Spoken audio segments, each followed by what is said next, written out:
Zi, Raya mana? Tanya Stella yang sedang sibuk di dapur. Sebab malam ini akan diadakan pesta pertunangan Ansel dan Charlotte seperti yang dijanjikan oleh David sebelum akad pernikahan Zi dan Raya. Raya baru saja tidur, Bu. Jawab Zi sambil mengambil sebuah piring dan mengisinya dengan nasi. Apa kamu mau makan, Zi? Tanya Stella yang langsung menghentikan kegiatannya dan menuju ke meja makan untuk menemani Zi makan siang. Stella tahu kalau Zi dan Raya belum makan apapun sejak pagi. Bukankah tadi Stella dan Margaret singgah ke kamar Zi dan Raya? Tapi karena tidak ingin mengganggu pengantin baru, maka Stella membiarkan saja Zi dan Raya tetap di kamarnya. Dalam pikiran Raya, ntar kalau sudah capek dan lapar paling juga akan turun, dan terbukti. Saat ini Zi sudah keluar dari kamarnya dan langsung menyendokkan nasi untuk makan. Aku akan makan nanti, Bu. Ini untuk Raya, jawab Zi sambil terus mengisi piring tersebut. Zi sadar kalau ibunya sedang tersenyum mengejek kepada dirinya, tapi Zi memilih untuk tidak peduli dengan senyuman di wajah sang ibu. Baru diservis satu kali saja sudah seperti ini, gumam Stella sambil menahan senyumnya. Aku mendengar itu, Ibu, seru Zi dengan sikap tidak pedulinya. Ibu kira bakalan gak akan disentuh, celetuk Stella menyindir anaknya sendiri. Kalau gak disentuh, kapan ibu akan punya cucu? Jawab Zi sekenanya saja, asal ceplos. Mata Stella langsung berbinar. Benar juga ucapan Zi, pikir Stella. Kalau begitu, kamu makan aja, biar ibu yang mengantarkan makanan untuk menantu ibu. Stella tidak ingin Zi sampai tidak punya tenaga untuk melanjutkan misi negaranya itu. Lagi pula kan kalian bekerja keras untuk memberikan ibu cucu. Apalah artinya hanya mengantar makanan ini ke atas dibandingkan dengan kerja keras yang baru saja kalian lakukan untuk penerus keluarga kita? Celoteh Stella sambil mengambil piring yang ada di tangan Zi. Biar aku aja, Bu. Zi kembali mengambil piring itu dari tangan Zi. Zi, ibu ini juga pernah muda. Kau tidak perlu malu-malu seperti itu. Stella kembali merebut piring Zi. Betul, Bu. Biar Zi saja. Zi tidak ingin ibunya masuk dan melihat keadaan Raya yang sangat terpukul seperti itu. Bisa kena tabuk masak lagi ntar, gumam Zi dalam hati. Zi ingin mengambil piring itu lagi, tapi sayang, kali ini Stella menahannya. Zi, lepaskan. Kamu makan aja. Untuk makanan Raya, biar ibu yang antar. Paksa Stella membuat Zi melepaskan tangannya. Nah, gitu dong. Kalau kau tidak makan, nanti malam kau akan kekurangan tenaga dalam melakukannya, ujar Stella dengan wajah polosnya. Lalu pergi dengan hidangan yang ada sudah diambilkannya. Mau tidak mau Zi terpaksa membiarkan sang ibu pergi ke kamarnya. Semoga Raya masih tidur dan ibu tidak bisa bertanya apapun kepada Raya. Harap Zi pasrah. Kalau harus kena bogem ayahnya dan Ansel lagi pun Zi terima. Zi menatap ibunya yang sudah menaiki tangga menuju kamar Zi. Zi, teriak sang ibu dari atas anak tangga. Kalau kau perlu teh telur, minta aja sama bibi, teriak Stella dari jauh. Ayahmu biasanya lebih sukanya yang telur bebek, tapi telur ayam kampung juga ada, lanjut Stella yang membuat muka Zi langsung memerah. Zi yakin satu mensen ini pasti mendengar teriakan sang ibu yang menggema kemana-mana bunyinya.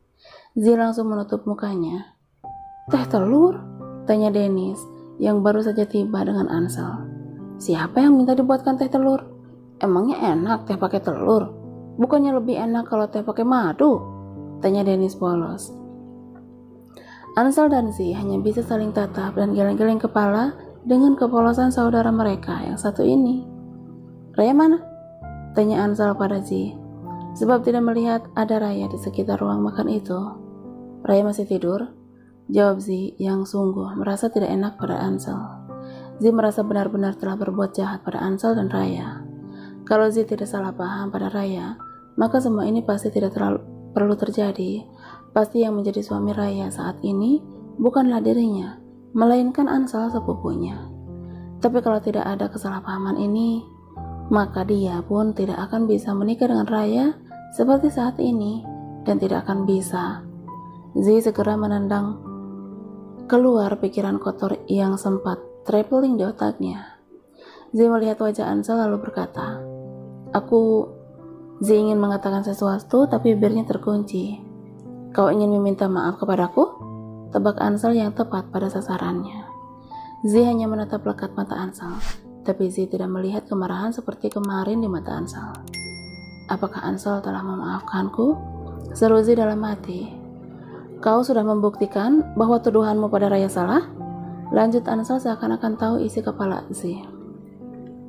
Z kembali diam, dia sungguh tidak sanggup menjawab satu pun pertanyaan yang Ansel berikan. Apa boleh? Aku menonjok wajahmu sekali lagi? Tanya Ansel begitu santai sambil menuangkan jus ke gelasnya. Jujur saja Z, aku masih ingin menghajarmu, tapi aku tahan. Wajahmu yang sekarang saja masih belum terlalu hilang lebamnya. Seluruh Ansel. Sorry, ujar Z pelan. Katakan itu kepada Raya, suruh Ansel dengan begitu santai. Aku pasti akan mengatakan itu kepada Raya, bahkan seumur hidupku kalau perlu, aku akan mengatakannya pagi, siang, dan malam. Jawab Z sambil melamun melihat gelas jusnya. Dia marah padamu? Tanya Ansel berikutnya. Sudah pasti, jawab Z sambil tetap dengan pandangan kosongnya. Kau menyerah mendapatkan kata maafnya? Tanya Ansel lagi. Z menggeleng. Tidak akan pernah. Jawab Z kembali dengan tatapan kosong. Bagus, seru Ansel yang cukup puas dengan jawaban yang Z berikan. Apa kau tidak marah lagi kepadaku? Aku sudah merebut wanitamu. Z memberanikan diri bertanya itu kepada Ansel. Rasa bersalahnya kepada Raya saja sudah membuat hatinya terasa sangat terbebani, apalagi jika harus menahan rasa bersalah yang sama dari Ansel, sepupu yang sudah dianggapnya saudari kandungnya sendiri. Aku akan marah jika kau menyia-nyiakan Raya. Wajah Ansel yang tadinya lempeng kini mendadak berubah serius. Belajarlah untuk mencintai Raya Z, dan buat dia mencintaimu, karena hanya dengan begitu aku bisa mengikhlaskan dia menjadi istrimu. Lanjut Ansel. Z menatap Ansel. Z sadar saat ini Ansel dalam mode serius. Apakah kau masih mencintainya, Ansel? Tanya Z. Entah mengapa Z menanyakan hal bodoh ini kepada Ansel, padahal Z yakin Ansel masih mencintai Raya. Apa kalau aku katakan aku mencintainya, kau akan melepaskannya? Ansel malah menjawab pertanyaan Z dengan pertanyaan lainnya. Ansel ingin apa yang saat ini Z rasakan. Ingin tahu apa yang saat ini Z rasakan. Z meneguk jusnya, matanya menatap Ansel tajam. Maafkan aku tidak akan menyerahkan Raya kepada siapapun, hanya dia satu-satunya Nyonya Zaidan Hardata. Aku tidak bisa menjanjikan apapun soal cinta kepadanya, tapi aku akan selalu menghormatinya dan mengutamakan keinginannya. Aku yang sudah merebut kebahagiaannya bersamamu, akan aku bayar lunas kesalahanku itu meski harus menghabiskan seluruh hidupku. Tukas Z dengan suara beratnya. Aku yakin kau akan segera mencintainya dan dia pun akan segera mencintaimu Z. Aku sangat mengenal dirimu. Ansel menepuk pundak Z. Tapi ingat, sekali saja kau mengecewakan dia, maka aku akan membawanya pergi jauh darimu. Camkan itu. Ansel menggenggam erat pundak Z seakan-akan memperingati Z akan kata-katanya barusan yang baru saja ia ucapkan. Aku tidak akan memberikanmu celah untuk membawanya pergi dariku, Ansel. Jawab Z sambil tersenyum dan melihat wajah Ansel dari pantulan di gelasnya. Aku akan selalu menjaganya untuk tetap ada di sisiku selamanya, gumam Z dalam hati. Aku senang mendengarnya, ujar Ansel lalu meminum habis jusnya. Kalian berdua ini sedang bicara apa? Tanya Dennis yang sedari tadi matanya bolak-balik mengikuti arah siapa yang sedang berbicara. Z dan Ansel kembali mendengus kesal. Bagaimana dengan pertunanganmu dan Carlotte? Apakah tetap dilaksanakan?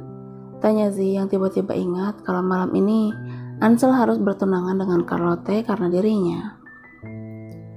Seperti harapanmu, jawab Ansel yang terlihat tidak bersemangat. Kau tidak perlu melakukannya, Ansel. Aku membatalkan persyaratan itu. ujar Z yang tidak ingin Ansel bertunangan dengan Charlotte yang jelas-jelas bukan wanita baik-baik. Kau tidak bercanda kan Z? Kejar Ansel cepat. Dia sungguh mau bertunangan dengan Charlotte. Memang benar Ansel pernah menghabiskan satu malam bersama Charlotte. Itu karena Ansel mengira Z ada di kamar itu bersama Charlotte.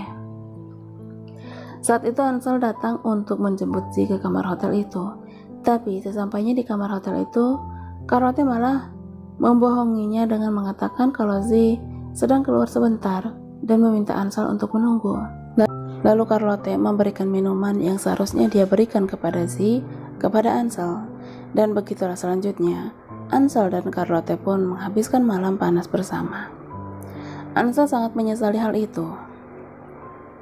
Kalau begitu, aku akan katakan kepada ayah untuk membatalkan pernikahanmu dan Charlotte, seru Z yang lalu bangkit dari duduknya mencari sang ayah. Ayah tidak ada, Kak. Ayah pergi bersama ayahnya Kak Raya. Katanya mereka ingin mengunjungi seseorang, ucap Dennis. Siapa? Tanya Z. Dennis hanya mengangkat pundaknya, tanda dia pun tidak tahu siapa orang itu. Ibu? Seru Z dan Ansel berbarengan. Benar, ibu pasti bisa membatalkan pernikahan ini, tukas Z. Ibu mana? Tanya Ansel cepat. Dia ke kamarku untuk mengantarkan makanan buat Raya, seru Z. Ansel dan Z pun bergegas ke kamar Z untuk mencari Stella.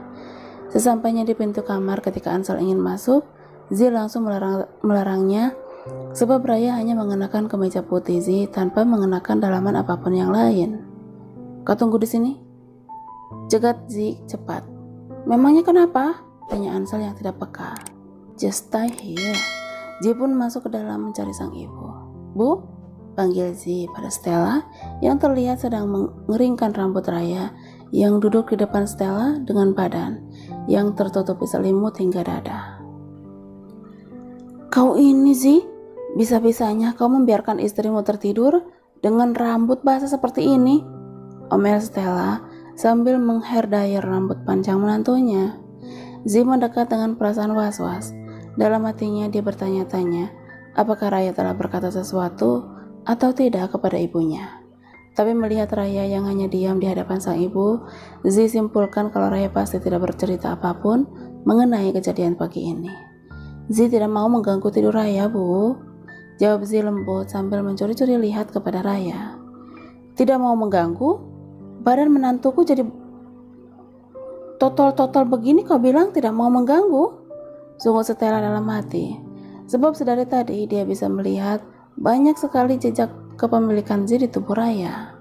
Hal ini mengingatkan bagaimana dulu Stella juga dibuat menjadi macan tutul oleh David. Mulutku sungguh gatal ingin mengomentari perkataanmu tadi, Z, gumam Stella pelan. Hah? Ibu bilang apa? Tanya Z yang memang tidak terlalu jelas mendengar gerutuan ibunya. Sudah, lupakan aja, seru Stella malas membahas hal ini dengan Z. Sebodoh-bodohnya Stella, dia tahu kalau membahas bekas-bekas kismat di leher Raya pasti akan membuat Raya malu. Kalau Z mah biasa aja. Lalu mengapa Raya tidak kamu carikan baju, Ji? Omel Stella lagi yang melihat saat ini menantunya hanya memakai kemeja milik Z. Nanti Z minta pelayan untuk menyiapkannya. Tadi itu Raya lagi tidur, Bu. Z tidak mengganggu Raya, Bu. Ulang Z menyampaikan alasannya. Stella jadi gedeg dengan alasan itu dan itu yang diberikan oleh putranya. Raya dibiarkan tertidur dengan rambut basah. Alasannya takut mengganggu Raya tidur. Raya tidur hanya dengan menggunakan kemeja tanpa memakai dalaman apapun. Alasannya juga takut mengganggu Raya tidur. Sungguh membuat Stella tidak bisa menahan mulutnya. Kalau yang bagian ginian aja bilangnya gak mau ganggu tidur Raya, yang dari tadi dirimu kerjakan itu apa? Kau tahu sih? Stella mulai masuk gigi satu. Kau telah mengganggu tidur Raya, jam sarapan Raya, hingga makan siang Raya. Stella masuk ke gigi 2. Itu ibu tidak hitung dengan gangguan yang kau berikan kepada malam hari? Stella pun sudah masuk gigi 3. Jangan coba bilang kau tidak melakukan apapun pada Raya di malam hari sebab Stella pun sudah masuk gigi 4 dan hendak mundur tajam menyenggol Z. Untungnya Z buru-buru membekap mulut sang ibu. Kalau tidak, ibunya akan merangkum semua perkataannya tadi, plus mengatakan kalau tadi malam Z juga menggerayangi Raya. Z tidak mau Raya tambah ngamuk mengetahui kalau tadi malam Z juga menyentuhnya. Setelah menggigit tangan Z, "Au, ibu apa-apaan sih?" teriak Z kesakitan. "Kau itu yang apa-apaan Z? Pakai menyumbat mulut ibumu ini dengan tanganmu? Itu tangan ngomong-ngomong bersih atau tidak?" seru Stella sambil mengusap kasar mulutnya. "Paling Z pakai untuk..."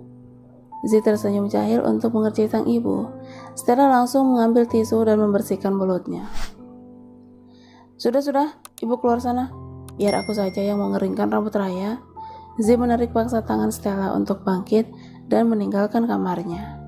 "Ansel, sorry, sampaikan sendiri dengan ibu perihal yang tadi ya." Z langsung menutup pintu tepat di depan muka Ansel dan ibunya. "Dasar anak durhakim," sorak Stella begitu pintu itu tertutup. Raya yang melihat Z kembali masuk ke dalam kamar, kehilangan semangatnya lagi. Tubuh Raya pun langsung tertarik ke kasur dan ingin kembali tidur. "Hei, tunggu dulu," cegat Z cepat menahan agar Raya tidak tidur kembali. Maksudku, biar aku yang meneruskan mengeringkan rambutmu. Kau dengar sendiri kan waktu ibu bilang tidak baik tidur dengan rambut basah?" ujar Z dengan perasaan yang sangat segan kepada Raya. "Tidak perlu, ini sudah kering," jawab Raya dengan wajah tanpa ekspresi apapun. Dengan cepat, Z memegang ujung bawah rambut Raya dan berkata, "Ini masih basah, sini, biar aku bantu keringkan." Z langsung mengambil hair dryer yang digunakan oleh ibunya tadi. Alih-alih menjawab perkataan Z, Raya malah membuka laci tangkas di samping tempat tidur Z dan mengambil sebuah gunting. Z heran melihat Raya mengambil gunting kecil itu. Lalu dengan cepat Raya memotong ujung rambutnya yang dikatakan basah oleh Z tadi. "Raya!" bentak Z kaget, tidak menyangka akan perbuatan yang akan Raya lakukan. "Sekarang apa masih ada rambutku yang basah?" tanya Raya sambil mengangkat gunting itu. "Apa kau sudah gila, Raya?" sentak Z, mengambil gunting dan rambut dari tangan kanan dan kiri Raya. Raya tidak menjawab Z, hanya menatap Z dengan sorot matanya yang tajam. "Lihat rambutmu jadi rusak kan?" imbuh Z. "Apa itu mengurangi nilaiku untuk menjadi wanita ranjangmu, Mr. Z?" sarkas Raya. "Kau masih marah kepada aku, Raya?" batin Z. "Apa melayaniku sungguh membuatmu membenciku sampai ke tulang-tulang?" Z menarik napas dalam. Dia tidak mau memulai keributan lagi dengan Raya. Z berdiri dan menyimpan gunting dan juga rambut itu ke dalam lemarinya yang letaknya berjauhan dari tempat tidur. Z mendudukan Raya dengan paksa. Raya mau atau tidak mau, Z tetap menghidupkan hair dryer untuk mengeringkan rambut Raya. "Aku tahu kau membenciku, tapi jangan lakukan hal seperti itu lagi," tukas Z sambil menyentuh lembut rambut Raya. "Jangan rugikan dirimu karena kebencianmu kepadaku. Kalau kau membenciku, maka pukul aku. Aku izinkan kau melakukan itu," sambung Z yang tidak peduli dengan wajah tidak suka Raya kepadanya. "Ingat kataku itu baik-baik, Raya. Kalau tidak, aku pasti akan menghukummu. Kau harus ingat, saat ini aku adalah suamimu dan kau adalah istriku. Kau suka ataupun tidak akan ada yang bisa mengubah hubungan di antara kita," tegas Z. Raya hanya diam.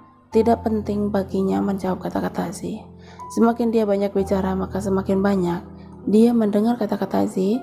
Sedangkan Raya saat ini, Raya tidak mau mendengar suara Z. Z terus mengeringkan rambut panjang Raya nan hitam panjang itu. "Wangi rambutnya aku suka," gumam Z dalam hati yang tanpa sepengetahuan Raya mencium rambut Raya. Untuk mempermudah mengeringkan rambut Raya, Z mengalihkan semua rambut itu ke bagian kanan leher Raya. Dan Raya hanya diam, tidak mengatakan apapun. Dia hanya membiarkan Zi menyelesaikan semua ini dengan cepat. Lalu terlihatlah leher jenjang Raya dan putih bertotol-totol merah akibat ulah Zi. Zi langsung tersedak sendiri karena melihat ulahnya yang lepas kontrol dari semalam dan pagi ini. Karena salah tingkah, Zi langsung mematikan hairdryer itu. Sudah selesai, aku akan meminta asisten rumah tangga untuk menyiapkan pakaian untukmu. Tidak mungkin kau memakai kemejaku tanpa dalaman seperti itu, tukas Zi dengan suara yang semakin mengecil. Walaupun sebenarnya aku sangat suka melihat penampilanmu seperti itu. Sempat-sempatnya Zi menggoda Raya yang sudah gondok setengah matinya itu.